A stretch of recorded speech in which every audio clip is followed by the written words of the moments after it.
नमस्कार, आदाब, सत श्री अकाल दोस्तों। आपका दोस्त रामेश्वर बिसेन और आज फिर से हम मिल रहे हैं एक नए वीडियो में नए टॉपिक के साथ। और इस नई वीडियो में आप सबका बहुत बहुत स्वागत है।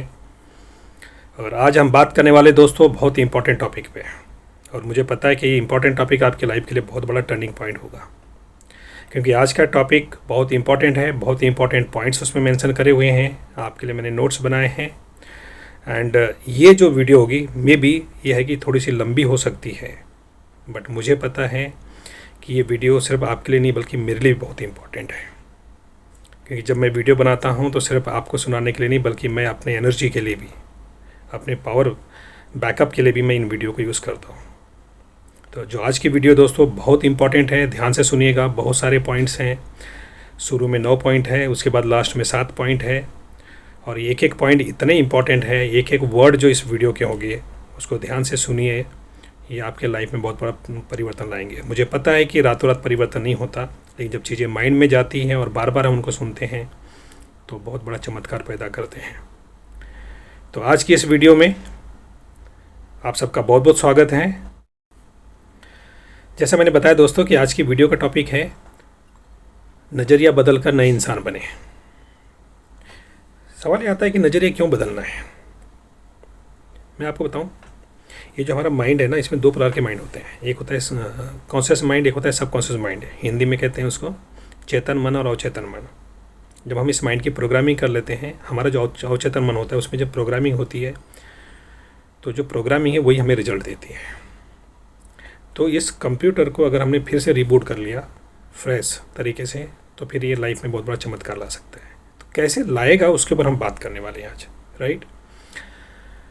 तो अमेरिका के चंद बेहद बुद्धिमान व्यक्तियों में से एक है विलियम जेम्स, जिनको बुद्धिमान व्यक्ति बोला जाता है। उनमें से एक है विलियम जेम्स। और उन्होंने कहा था, मेरी पीढ़ी की सबसे महान खोज यह है कि इंसान अपना मानसिक रवैया बदलकर अपनी ज़िंदगी बदल सकता है।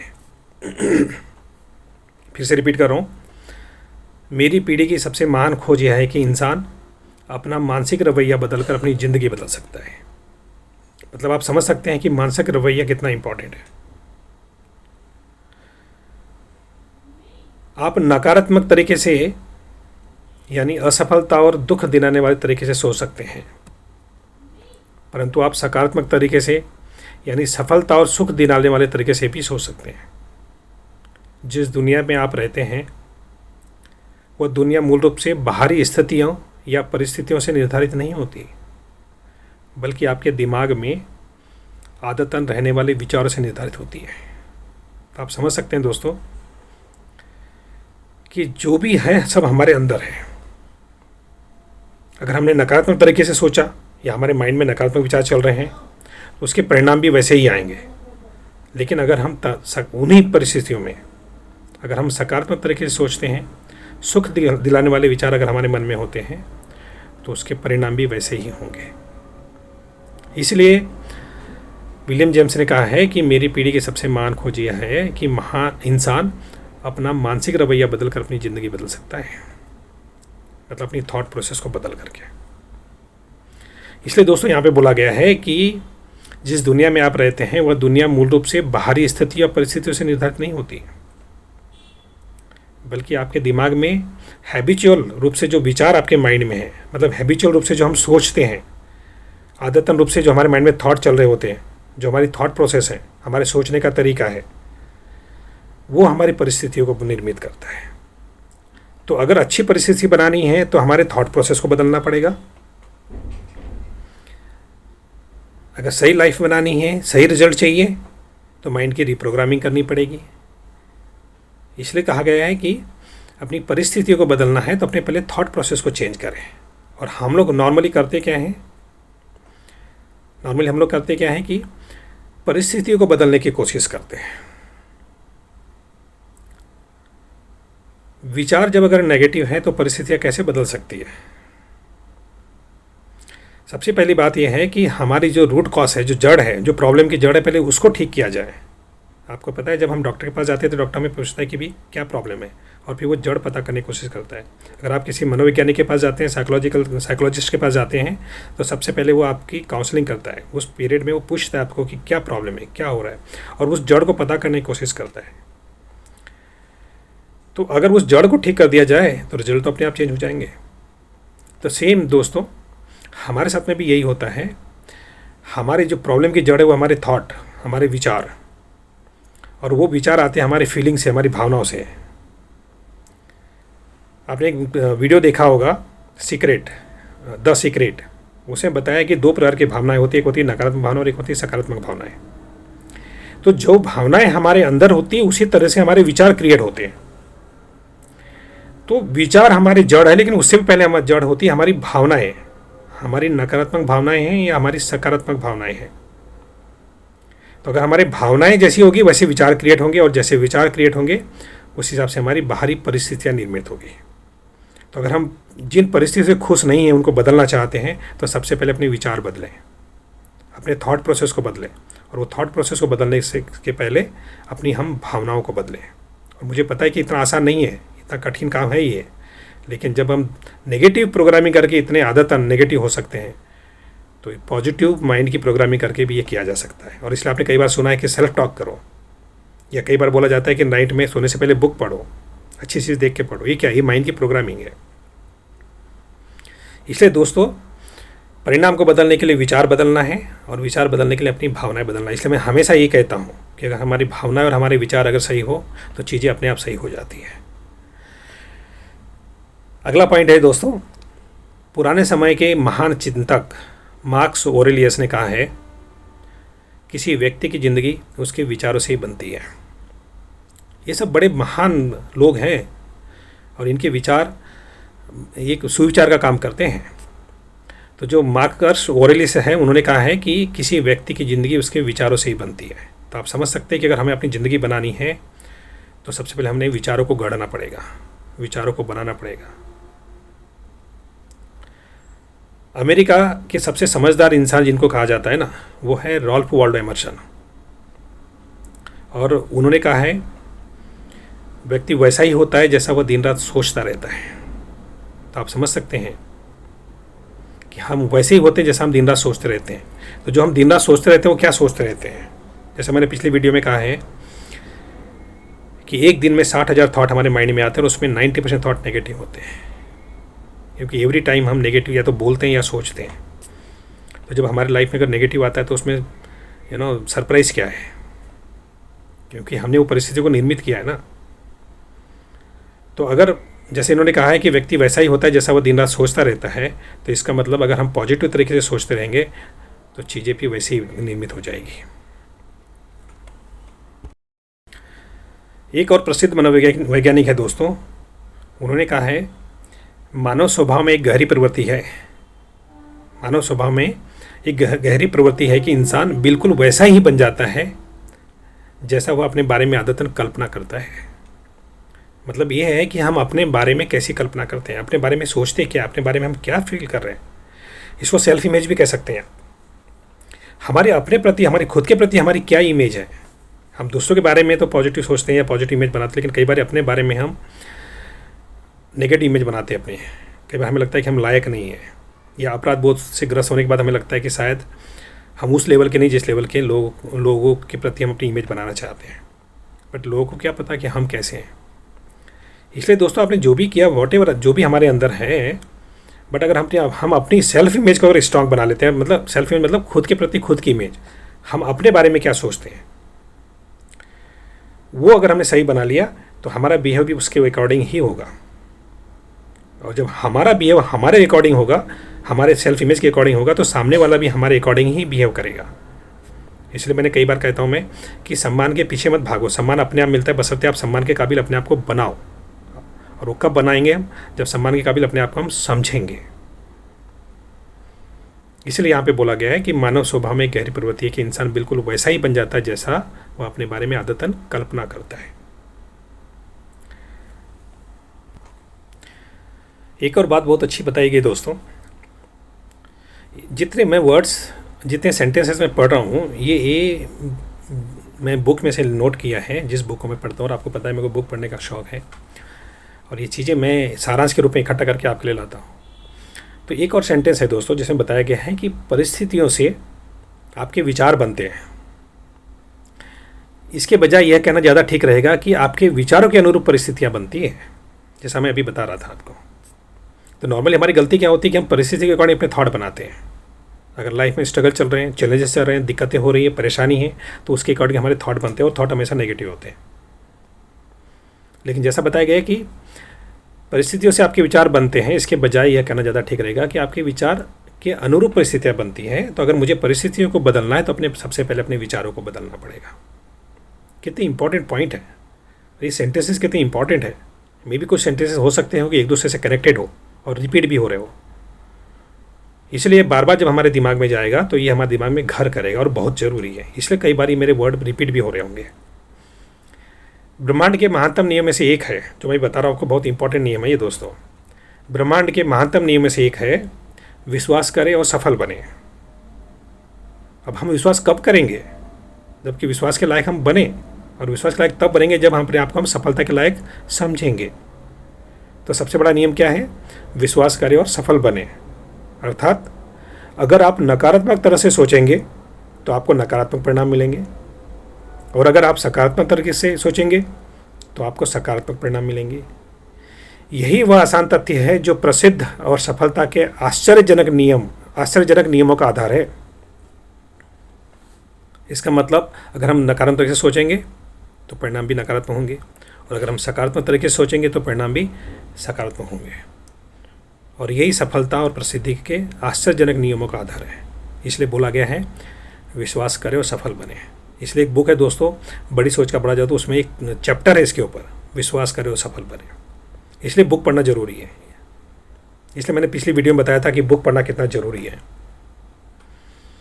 प्रॉब्लम ये है कि हमारे लाइफ में इतने पचड़े होते हैं, हमारे पास टाइम नहीं होता है और हम बुक नहीं पढ़ पाते हैं। बट अल्टीमेटली पढ़ना तो पड़ेगा ही ना, अपने माइंड को थॉट देने के लिए, अपने माइंड को न्यूट्रिशन देने के लिए, अपने माइंड को पॉजिटिव न्यूट्रिशन देने के लिए पढ़ना तो पड़ेगा। तो ये दुआ है दोस्तों, दुख में सुमिरन सब करे, सुख में करे ना कोई। ये दुआ आपने कई बार स्कूलों में पढ़ा होगा, कई बार आपको सुनने को भी मिला होगा, संत महात्मा की वाणी से भी सुनने को मिला होगा, ये कथावाचक जो होते हैं उनके मुंह से भी सुनने को मिला होगा आपको, और आपने भी कई बार पढ़ा होगा इसको, राइट। दुआ है कि दुख में सुमिरन सब करे, सुख में करे ना कोई, जो सुख में सुमिरन करे तो दुख काहे को। मेरा आपसे रिक्वेस्ट ये है कि यहाँ पे जहाँ जहाँ भी मैं आ रहा है उसको हटा के का कर दो। तो अगर हम इसको मैं को हटा के का करें तो क्या बनेगा? ये दुख का सुमिरन सब करे, सुख का करे ना कोई। फिर से रिपीट कर रहा हूँ, दुख का सुमिरन सब करे, सुख का करे ना कोई, जो सुख का सुमिरन करे तो दुख काहे को होए। इसका मतलब अगर हम अपने थॉट प्रोसेस में अगर एवरी टाइम सुख के बारे में सोचते रहेंगे तो दुख नहीं होगा। लेकिन प्रॉब्लम क्या है कि हमेशा हम दुख के बारे में सुमिरन करते रहे। सुमिरन मतलब विचार, चिंतन, तो सुख कहाँ से होगा? लेकिन अगर हम सुख का सुमिरन एवरी टाइम करते रहे तो फिर दुख काहे को होए, फिर दुख नहीं होगा। तो आप समझ सकते हैं कि हमारी चिंतन प्रक्रिया कितनी इंपॉर्टेंट है, हमारी थॉट प्रोसेस कितनी इंपॉर्टेंट है। इससे दोस्तों इस माइंड की प्रोग्रामिंग को बदलना बहुत ज़रूरी है। मैं बार बार ये वर्ड यूज़ कर रहा हूँ, माइंड प्रोग्रामिंग, इसको बदलना बहुत ज़रूरी है। बहुत सारे तरीके हैं इसके ऊपर, बहुत सारी वीडियोस आपको मिल जाएगी यूट्यूब पे, राइट। इनमें से एक है आपका माइंड की प्रोग्रामिंग के लिए आपको मेडिटेशन करना चाहिए, सेल्फ टॉक करना चाहिए। सेल्फ टॉक की वीडियो मैंने बनाया है इसमें मेरे यूट्यूब चैनल पे। मैं आपको रिक्वेस्ट करूँगा कि एक प्लेलिस्ट बना लीजिए, और जितनी वीडियो मैं इस टाइप की बना रहा हूँ इनको एक अपने प्लेलिस्ट में डाल दीजिए, और जब भी कहीं चलते हो तो चलते फिरते आप इनको सुनते रहे, या खाली टाइम में सुनते रहे। बार बार आपको चेंज नहीं करना पड़ेगा, ढूंढना नहीं पड़ेगा, या फिर आपको टाइम लगाने की जरूरत नहीं है। अपने आप एक एक करके वीडियो सारी अपने आप ऑटोमेटिकली प्ले होती रहेगी। तो आप एवरीडे सुन सकते हैं, जब जब टाइम ले तब तक सुन सकते हैं, सो दैट आपकी माइंड की प्रोग्रामिंग ऑटोमेटिकली चलती रहे, प्रोग्रामिंग होते रहे। अगले पॉइंट पे आते हैं दोस्तों। हम सब अपने धर्म को फॉलो करते हैं, और धर्म सिखाता है कि ब्रह्मांड में प्रबल शक्ति है, और यह शक्ति हर व्यक्ति के भीतर होती है। यह एक ऐसी शक्ति है जो हर तरह की पराजय को चकनाचूर कर सकती है, और इंसान को सभी मुश्किल परिस्थितियों के ऊपर उठा सकती है। एक बार फिर से रिपीट कर रहा हूँ, हमारा जो धर्म है दोस्तों, जो भी हम अपने धर्म को मानते हैं, वो हमें सिखाता है कि ब्रह्मांड में प्रबल शक्ति है। जैसे मैंने पिछली वीडियो में कहा था कि जो यूनिवर्स है ये बहुत पावरफुल है। हम जो बोलते हैं और सोचते हैं, क्षण भर में वो चीज़ बन जाती है, उसका निर्माण हो जाता है, इतना पावरफुल है। और ये चीज़ आप भी मानते होंगे कि ब्रह्मांड में बहुत शक्ति है, और यह शक्ति हर व्यक्ति के भीतर होती है। क्यों होती? क्योंकि जैसे मैंने पिछली वीडियो में कहा कि हम परमात्मा के अंश हैं, हम आत्मा स्वरूप परमात्मा के अंश है, क्योंकि हम आत्मा स्वरूप हैं। तो जितनी शक्ति परमात्मा में है, उन्होंने हमारे अंदर वो सारी शक्तियाँ देके भेजा है। प्रॉब्लम है कि हम अपनी शक्ति को पहचान नहीं पाते हैं। इसलिए आपने देखा होगा कि अल्बर्ट आइंस्टाइन के बारे में कहा जाता है कि उन्होंने अपने सिर्फ पावर का, मतलब शक्ति का, मानसिक शक्ति का सिर्फ 5% यूज़ किया तो इतने बड़े साइंटिस्ट बन गए। सिर्फ 5%। तो हम सोचो हमने कितना यूज़ किया है। तो यह शक्ति हर व्यक्ति के भीतर होती है। यह एक ऐसी शक्ति है जो हर तरह की पराजय को चकनाचूर कर सकती है, डेफिनेटली कर सकती है, क्योंकि शक्ति से ही चीज़ें क्रिएट होती, बनती हैं, और इंसान को सभी मुश्किल परिस्थितियों के ऊपर उठा सकती है। इसलिए अगर हमारे लाइफ में अगर मुश्किल परिस्थितियाँ हैं, स्ट्रगल है दोस्तों, तो हम अपने आप को पहले स्ट्रांग बनाएं। इसलिए आपने देखा है जिनके अंदर मेंटल टफनेस होती है, वो स्ट्रांगली अपनी परिस्थितियों को कन्वर्ट कर लेते हैं, फाइट कर लेते हैं, और अपने अकॉर्डिंग उनको कन्वर्ट कर लेते हैं। लेकिन जिनके अंदर मेंटल टफनेस नहीं होती, मेंटल वीकनेस होती है, वो जल्दी परिस्थितियों से हार जाते हैं। और उसका एक अच्छा उदाहरण क्या है कि ऐसे लोग स्ट्रेस में दिखेंगे, डिप्रेशन में दिखेंगे, परेशान होते हुए दिखेंगे, गुस्सा करते हुए दिखेंगे, चिढ़ते हुए दिखेंगे। ये लक्षण है मेंटल वीकनेस के। लेकिन जो मेंटल टफनेस जिनके अंदर होती है, वो कूल होते हैं, काम होते हैं, चीज़ों को हंसते हुए झेलते हैं, मुस्कुराते रहते हैं, परिस्थितियाँ उनके ऊपर हावी नहीं होती हैं। इससे चीज़ों, और कई बात ये तो एक चीज़ों को अगर टाइम के ऊपर छोड़ दिया जाए तो टाइम के अकॉर्डिंग हर चीज़ अपने आप सेटल हो जाती है। तो जो लोग स्माइलिंग होते हैं, जो काम होते हैं, कूल होते हैं, जब वो परिस्थितियों के अकॉर्डिंग चलते हैं, टाइम के अकॉर्डिंग चलते हैं, टाइम के ऊपर छोड़ देते हैं, तो फिर चीज़ें अपने आप सेटल हो जाती है और परिस्थिति अपने आप पास हो जाती है। और इसलिए आपने कई बार सुना होगा कि सिर्फ समय समय की बात है, चीज़ें तो अपने आप ही बदल जाती है। सो दोस्तों, आपकी स्थिति आज चाहे जो हो, आप इसे सुधार सकते हैं। आपकी लाइफ में स्ट्रगल है, आपकी लाइफ में प्रॉब्लम है, कुछ भी हो सकता है। फैमिली प्रॉब्लम आ रहा है, फाइनेंशियल प्रॉब्लम आ रहा है, प्रोफेशनल प्रॉब्लम आ रहा है, हेल्थ प्रॉब्लम आ रहा है, कुछ भी आ सकता है। आप इसे सुधार सकते हैं। कैसे? सबसे पहले तो अपने मन को शांत कर लें, ताकि आत्मा की गहराई से आपको नई प्रेरणा और नए विचार मिल सके। इसलिए पिछली वीडियो मैंने कहा था कि हैबिट बनाएं हम कि एवरीडे 15 मिनट मौन धारण करें। एवरीडे एकांत में बैठ जाए, न पॉजिटिव सोचना है, नेगेटिव सोचना है, सिर्फ मौन धारण करना है 15 मिनट एकांत में बैठ करके। तो सबसे पहले तो अपने मन को शांत कर ले, ताकि आत्मा की गहराई से आपको नई प्रेरणा और नए विचार मिल सके।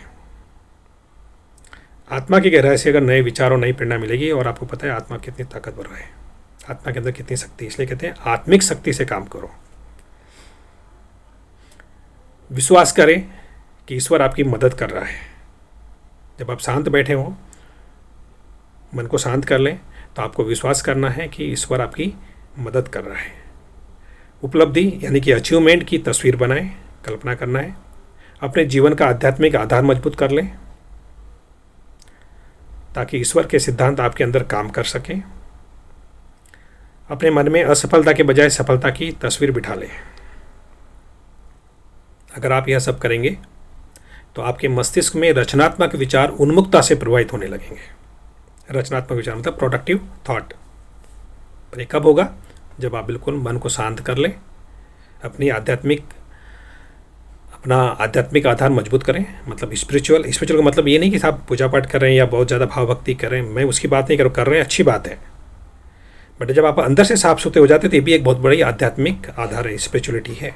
जब आप विचार और भावनाओं से साफ सुथरे हो जाते हैं, प्योर हो जाते हैं, न किसी के बारे में न अपने बारे में जब आप गलत नहीं सोचते हैं, न गलत बातें करते हैं, तो भी एक आध्यात्मिक आधार है आपका जो मजबूत हुआ है। तो ऐसे समय पे दोस्तों ईश्वर आपकी मदद करते हैं। आप जिसको भी मानते हैं, ईश्वर, अल्लाह, गुरु जिसको मानते हैं, वो आपकी इनडायरेक्टली मदद करते हैं। इसलिए कई बार बोला जाता है कि आप जिनको मानते हैं उनको अपना पार्टनर बनाओ, गुरु बनाओ, भगवान बनाओ, दोस्त बनाओ, उनसे बात करो, क्योंकि वो आपके साथ हमेशा हाजिर नाजिर रहते हैं। तो आप उनसे बात कर सकते हैं। सवाल यह है कि आपके अंदर वो फीलिंग होनी चाहिए, वो आभास होना चाहिए, और वो तब होगा जब आपका आध्यात्मिक आधार मजबूत होगा, तब आप उनके बारे में फील कर सकेंगे, यू नो। और जैसे आपने कई बार सुना है कि भी लोग मेडिटेशन करते हैं तो दर्शन करते हैं यहाँ से, तो उनका आध्यात्मिक आधार बहुत ज़्यादा मजबूत हो गया है ना। इसका मतलब सारे भगवान देवी देवता जिनको हम मानते हैं वो सब हमारे पास ही है ना, दूर थोड़ी है। तो जब हमारे पास है तो हम उनसे डायरेक्टली बात भी कर सकते हैं। इसलिए आपने कई बार देखा होगा कि जब कहीं हम प्रार्थना करते हैं तो कुछ लोगों की प्रार्थना स्वीकार हो जाती है और कुछ लोगों की प्रार्थना स्वीकार नहीं होती। ये विश्वास और आस्था का लेवल के ऊपर डिपेंड करता है। जो मानते हैं, महसूस करते हैं, उनकी प्रार्थना जल्दी स्वीकार हो जाती है। तो अगर आप यह सब करेंगे तो आपके मस्तिष्क में रचनात्मक विचार उन्मुखता से प्रवाहित होने लगेंगे। यह एक अद्भुत नियम है जो किसी का भी जीवन बदल सकता है, आपका भी। चाहे आपकी राह में कितनी भी मुश्किलें हो, नए विचारों के प्रवाह से आप हर मुश्किल को दूर कर सकते हैं, मतलब कि हर मुश्किल को। तो आप समझ सकते हैं जो मैंने पॉइंट पढ़ा कितना इंपॉर्टेंट है। आप इसको रिपीट करके फिर से इसको सुन लीजिए, बिकॉज मैं ज़्यादा पढ़ूंगा तो वीडियो लंबी हो जाएगी। नीचे 7 व्यवहारिक तरीके दिए जा रहे हैं दोस्तों, जिनके सहारे आप मानसिक रवैया को नकारात्मक से सकारात्मक कर सकते हैं, नए रचनात्मक विचारों को मुक्त कर सकते हैं, मतलब प्रोडक्टिव थॉट को आप पैदा कर सकते हैं। मैं भी आपको 7 व्यवहारिक तरीके बता रहा हूँ, एक एक करके 7 तरीके बताऊँगा, और इन 7 तरीकों को आपने सीरियसली फॉलो करना है। इससे आपकी आदत नकारात्मक से सकारात्मक की तरफ बदल जाएगी। कैसे होगा, इस पर बात करते हैं। ये 7 पॉइंट में से दोस्तों सबसे पहला पॉइंट ये है, अगले 24 घंटे जानबूझकर हर चीज़ के बारे में अच्छा बोले। चाहे आपकी नौकरी हो, आपकी सेहत हो, आपके भविष्य के बारे में, किसी के बारे में भी हो, अगले 24 घंटे जानबूझकर हर चीज़ के बारे में अच्छा बोलना है, पॉजिटिव बोलना है। अपनी इच्छाओं के विपरीत भी जाकर आप ऐसा करें। यह कठिन होगा परंतु फिर भी करें। ये पहला स्टेप हो गया। दूसरा स्टेप क्या है, 24 घंटे करने के बाद इसको अगले 1 सप्ताह तक इसको ऐसा करना है, मतलब पॉजिटिव बोलना है। पहले हैबिट बनाना है 24 घंटे के लिए, जब 24 घंटे के लिए बन गए उसके बाद फिर इसको अगले 1 सप्ताह तक करना है। यह सकारात्मक नज़रिए की शुरुआत है। अगर हम ऐसा कर पाए तो शुरुआत होनी चालू हो गई है। तीसरा स्टेप है, जिस तरह आप अपने शरीर को भोजन देते हैं इसी तरह आप अपने मस्तिष्क को भी भोजन दें। इसे स्वस्थ बनाने के लिए इसे पोषक स्वस्थ विचारों का आहार दें। पॉजिटिव न्यूट्रिशनल थॉट का इसको दें, पॉजिटिव थॉट का इसको न्यूट्रिशन देना है अपने मस्तिष्क को। उसके लिए क्या करना पड़ेगा, अच्छी किताबें पढ़ें, अच्छे वाक्य को अंडरलाइन कर लें। जब आप किताब पढ़ते हैं तो अच्छे वाक्यों को अंडरलाइन कर लें, सो दैट इसको आप बार बार पढ़ सकें। और ये वीडियो क्या है, ये जो वीडियो बन रही है अल्टीमेटली ये बुक से तो आई है। जिस बुक को पढ़ करके मैंने जो पॉइंट्स नोट किए हैं, नोट्स बनाए आपके लिए और आपके सामने पेश कर रहा हूँ, ये वीडियो बन गई। इसको आप जब बार बार आप सुनेंगे तो इसका मतलब ये है कि जो अंडरलाइन किए वर्ड है उनको बार बार आप पढ़ रहे हैं। तो जब बार बार पढ़ेंगे तो रिपीटेडली याद रहेगा। तो अगला पॉइंट क्या है, जिन वाक्यों को आपने अंडरलाइन किया है उन्हें याद करना शुरू कर दें। इसलिए ये वीडियो आपको बार बार सुनना पड़ेगा, देखना पड़ेगा, ताकि आपको ये पॉइंट याद हो जाए। जितनी चीज़ें इस वीडियो में बताएगी वो आपको याद हो जाए। चाहे एक दिन में एक वाक्य ही याद करो, लेकिन याद करना शुरू कर दें। 5वां पॉइंट है, अपने सकारात्मक चिंतक दोस्तों की सूची बनाएं और जानबूझकर उनके साथ रहने का अवसर खोजें। पूरी तरह नकारात्मक दोस्तों का साथ ना छोड़ें, परंतु सकारात्मक दोस्तों के ज़्यादा करीब रहें, क्योंकि जब सकारात्मक दोस्तों के करीब रहेंगे तो बातें भी सकारात्मक ही होगी, तो पॉजिटिव खुराक मिलेगी माइंड को। लेकिन ज़्यादातर अगर हम नकारात्मक दोस्तों के साथ बैठे और नकारात्मक बातें करते रहें तो नेगेटिव ही जाएगा माइंड में, और आपको पता है जब नेगेटिव जाएगा तो परिणाम भी नेगेटिव ही मिलेंगे। 6वां पॉइंट है, बहस से बचें, परंतु जब भी कोई नकारात्मक बात कही जाए उसके जवाब में कोई सकारात्मक और आशावादी बात जरूर करें। रिपीट कर रहा हूँ, बहस से बचें, परंतु जब भी कोई नकारात्मक बात कही जाए तो उसके जवाब में कोई सकारात्मक और आशावादी बात जरूर करें। और 7वां पॉइंट, लास्ट पॉइंट है दोस्तों, काफ़ी समय तक प्रार्थना करें, यह मानते हुए कि ईश्वर आपको महान एवं अद्भुत चीज़ दे रहा है। प्रार्थना करते समय आपको ये फील करना है कि ईश्वर आपको महान एवं अद्भुत चीज़ें दे रहा है। इसका विश्वास रखें, क्योंकि आपकी जितनी आस्था होगी आपको उतना ही मिलेगा। जैसे पिछली वीडियो मैंने कहा है कि एक बुक में लिखा था कि आपकी जितनी आस्था होगी आपको उतना ही मिलेगा। नए विचारों का प्रवाह आपको और आपके जीवन को पूरी तरह से बदल देगा। नए विचारों का प्रवाह आपको और आपके जीवन को पूरी तरह से बदल देगा। तो दोस्तों, नए विचारों का प्रवाह करने के लिए आज ये वीडियो बनाई गई है। इस वीडियो में बहुत सारी इंपॉर्टेंट पॉइंट बताए गए हैं, बहुत सारी बातें बताई गई हैं। मेरा रिक्वेस्ट आपसे होगा कि इस वीडियो को ध्यान से सुने, बार बार सुने, देखें, और पॉसिबल हो तो अपने लोगों को जरूर शेयर करें, सो दैट उनके लाइफ में भी परिवर्तन हो। तो आज के लिए इतना ही काफ़ी। फिर मिलते हैं एक नई वीडियो में। तब तक के लिए आपका बहुत बहुत धन्यवाद। अपना और अपने परिवार का ख्याल रखें। Thank you so much.